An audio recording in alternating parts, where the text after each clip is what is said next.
Neri Zilber is a journalist and an adjunct fellow of the Washington Institute for Near East Policy. He's live with us now from Tel Aviv. So, Neri, the hours are ticking down. What indications are there either way as to whether this odd collection of political stances will actually come together? Well, as you say, negotiations are coming down to the wire. Yair Lapid, the opposition leader who officially has the mandate to form a government, has 9 hours left. And it seemed like yesterday was a target for actually getting this rather complex deal done. But marathon talks have been dragging yesterday all night and into today. And so it was thought that the deal was close to be done, but there are snags. There are last minute snags, primarily having to do with issues of judicial appointments. They're still optimistic it can be resolved, but the hours are ticking by. For this to work, their determination to get rid of Benjamin Netanyahu has to be greater than the sum of all of these differences. The fact that this hasn't happened yet, what kind of confidence does that give to Israelis that this kind of government could even work? Well, there are two different things going on. As you rightly pointed out, the common denominator for all these right-wing, left-wing, centrist, and even one Arab Israeli Islamist party is actually to unseat Netanyahu and to finally form a government after 2+ years of political crisis.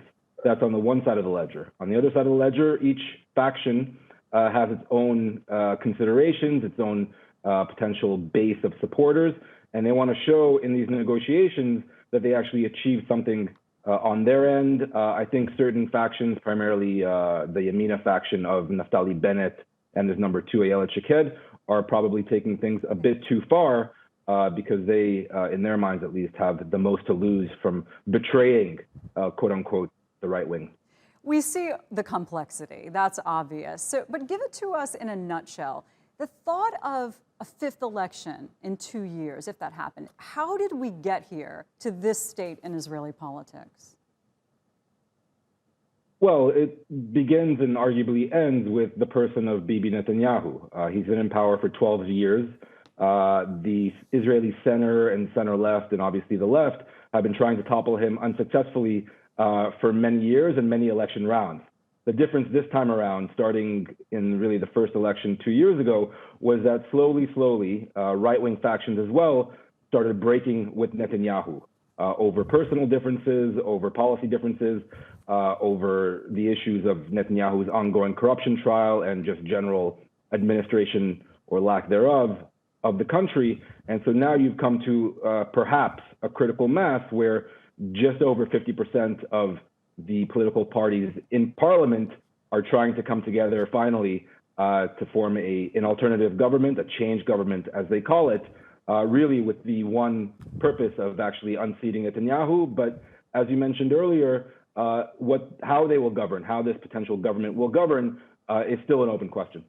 We heard Yair Lapid say, well, if this works out, we're going to see a government with ministers coming to work without lying, without fear-mongering, without inciting. That says much about the state of politics there. But at the same time, he's trying to form a government with somebody that many say is way more far-right, way more extreme than Netanyahu himself.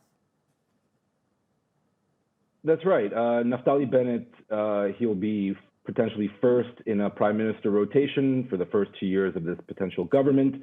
But there's also another faction, the New Hope faction, that's also made up of hardline right-wingers, in many respects more to the right of Netanyahu. That being said, the sum total of this government will not mean a right-wing government or a harder line government than what Israel has had in recent years.